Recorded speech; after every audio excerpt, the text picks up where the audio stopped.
Hello and welcome to this News 9 special. Now, the decision of the Union Cabinet to clear a legislation that gives a woman a share in her husband's inherited or inheritable property has sparked a huge debate. Well, is the new law more women-friendly, or was this a change that was long overdue?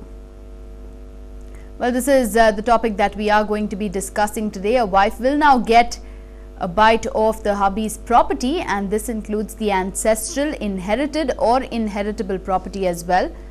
Well, this of course has sparked off a huge debate, with people even taking to social networking sites to go ahead and talk about the matter.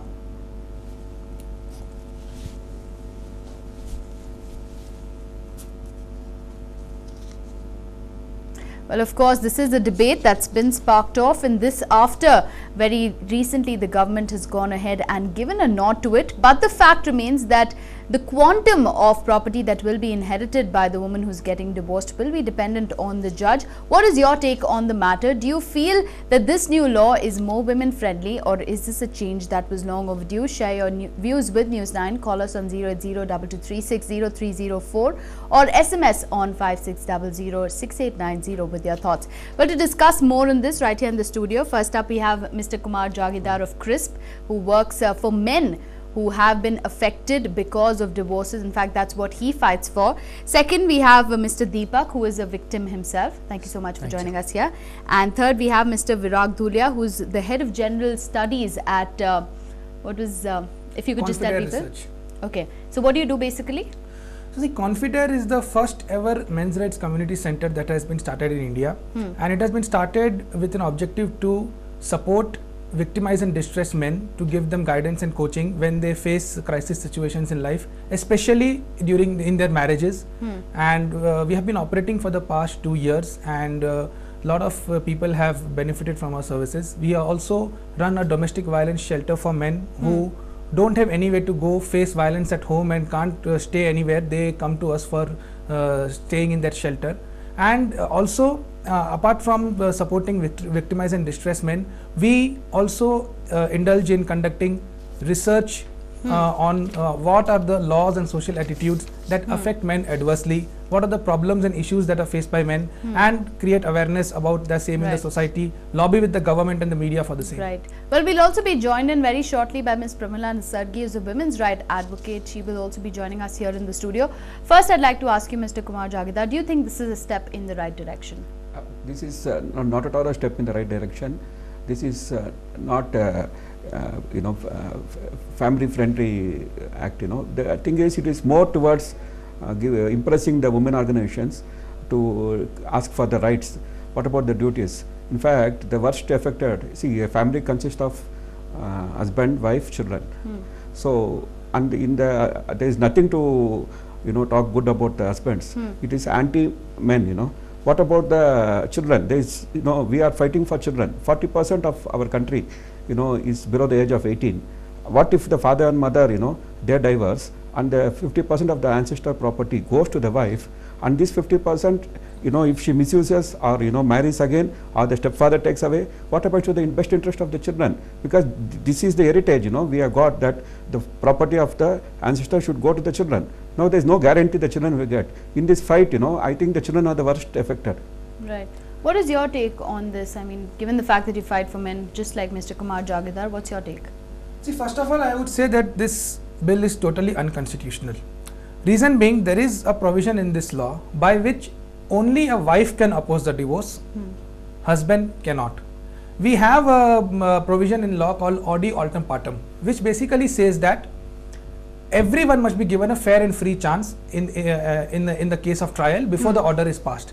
And as per Article 14 of the Indian Constitution, if you see, equality before the law is guaranteed in the Constitution. But today, we are seeing that a bill is being passed where it is codified that a husband cannot raise a voice against the divorce petition. He cannot oppose. So, from that standpoint, this law is unconstitutional. Secondly, what we are saying that merely because a person is married, he stands to lose his property.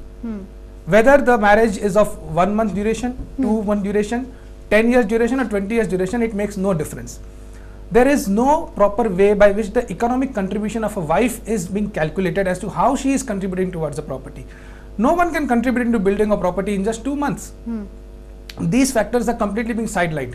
government is not coming out with the proper clauses as to which property will be considered, how it will be divided, what are the what will happen with the loans and liabilities on the property, and what if there are like property has been acquired post marriage, pre-marriage. No clarity is there.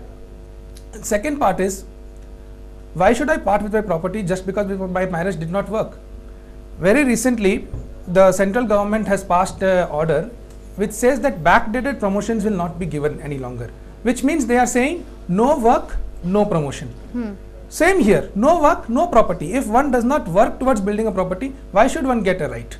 Okay, but what about the cases? I mean, you're talking about a certain section, but there are so many women who are divorced, they are left with nothing, they're not economically, they're not financially stable at all, cannot stand on their feet, and then they're thrown out of the house. They've been living in their husband's house after they get divorced, they have nowhere to go. What about in those particular cases? I'm coming to that point. I'm coming to that point.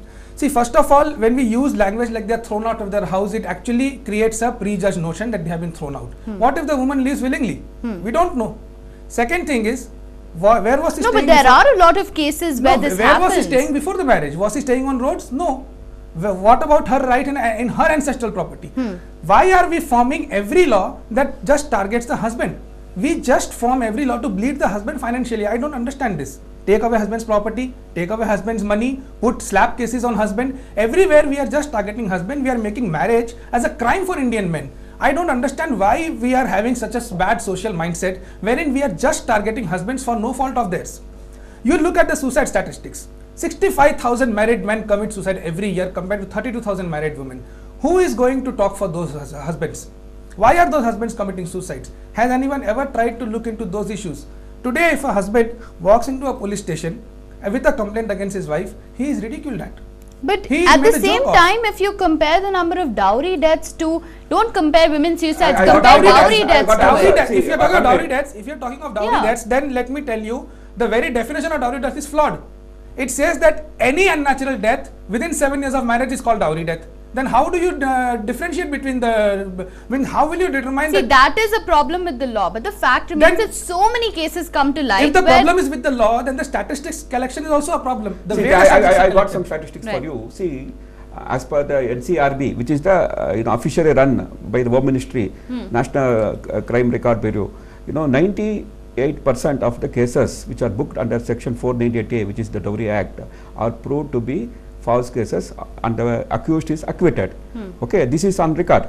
Okay, so we can see number of cases which have been filed just to take vengeance on the husband and his family. At the end of trial, it takes 5 to 7 years for a trial to end, and then they proved to be innocent.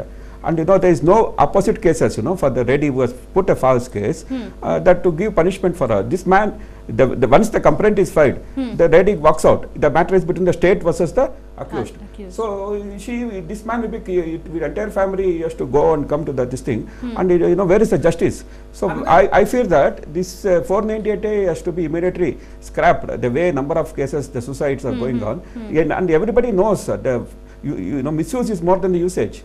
So this dowry death, which is suppose she dies of mental problem or some other problem with extramarital affair, it is taken as a dowry death, because the fact is that within 7 years, if unnatural death is counted as dowry death, so the husband may be actually innocent.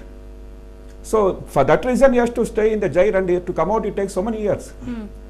And another thing is, where is the section where a man can file a complaint against his wife? There is no such section. When we do not have parity in law, how can we talk about numbers? 65,000 married men are committing suicide is not a joke. So many men commit suicide. Why do they commit suicide? Because they don't get a hearing anywhere. You have raised the issue of dowry deaths. Now let me tell you, they are saying unnatural death of a woman within 7 years of marriage. Within 7 years of marriage will be typically less than the age of 35. It's anyways unnatural death. Anyone dying less than the age of 35 is anyway an unnatural death, because natural life expectancy is around 65 years. So you are saying that any woman who dies is going to become a dowry death. Then where is the need for trial? At the very onset, we are saying it's a dowry case. So how do we know whether the case is true or false? Second thing is, there is no National Commission for Men, there is no Men Welfare Ministry, there are no funds allocated to study the problems of men. Without considering the problems of men, we are just going on making one after another law which is targeting men, and this is actually increasing the rate of crime. Right, but very interesting you would bring up the National Commission for Men. Nothing exists because at this, in fact, as far as this particular bill is concerned, the Union Law Ministry wanted to give a 50% share to women. But it was the Women and Child Welfare Department that came ahead and said, no, let the judge decide how much should go. So what do you have to say about that? I mean, given the fact that you would assume that the Women and Child Welfare Department would be happy with a law like that, 50% of the property. Very well aware. We can interpret like this. They are not happy with 50%. The discretion normally should be, against taking off the entire money. 50 doesn't mean it should be only less than 50. It can be more than 50 also. So this discretion is given to the court because there is a lot of sympathy for the wife side of the story. So the courts will be very pleased to grant that thing. What about the the unmarried daughters in the family? They also have got a right in the ancestor property. No, there is no discussion. Only wife is considered as a woman for the system. For the now a daughter's case or a sister-in-law's case is not taken seriously. It's only the daughter-in-law's case which is taken seriously and exaggerated in such a way that she is the actual victim. What about the mother-in-law? There are so many mother-in-laws who are suffering. She has contributed 30 years of her life, for the family, and just because she is running a good family and she didn't go to the court and fight a divorce, she won't get anything. Whereas a new daughter-in-law was just arrived. About 2-3 months she stayed and says, I need property of the ancestors. What about the sacrifices made by the mother-in-law? Where is the talk on that? So another thing is, like, we are saying that men have properties so they can give properties, but are properties built overnight? No, men don't get properties just like in lottery. They work hard, they build their properties. We're going to discuss about that and a lot more. On the other side, we're going to be joined in by Ms. Pramila Nasargi as well, but we'll be right back after this very short break. Do stay tuned.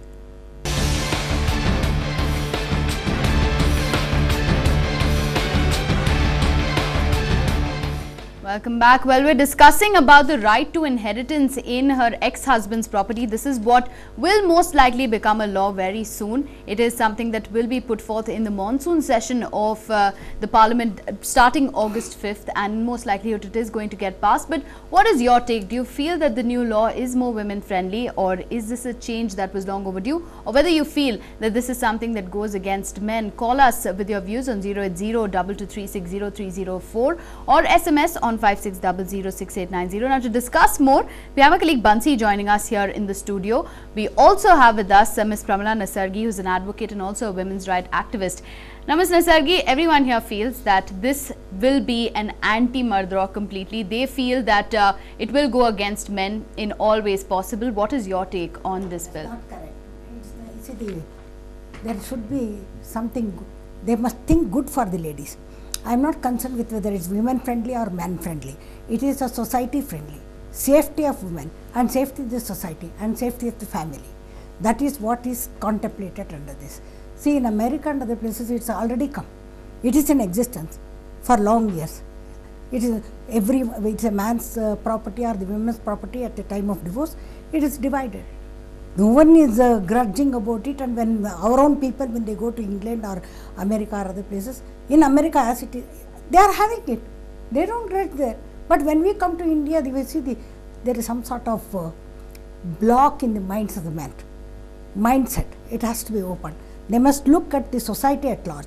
They must look at the safety of the society and the safety of women and safety of family. That is what has to be looked into. They should not look with the X-ray eyes. They should not think that it is ours. It is the ego. That's the problem with all our men. We have to remove that ego and see that they also see what is right in the society. Would you agree? I want to say here one thing. As far as the US laws are concerned, they are not as bad as the Indian bill is being proposed. Because there the joint property is concerned, and only the property which is built during the duration of the marriage is concerned. The duration of marriage is taken into account. Once the property division takes place, then there is no maintenance, alimony or child support exclusively built into the law, and there are prenuptial agreements built there. That is, at the time of marriage only it will be decided what is going to be the state of the property and the assets should there be a separation in future. These things are missing in India. We always cherry pick laws from West which suit our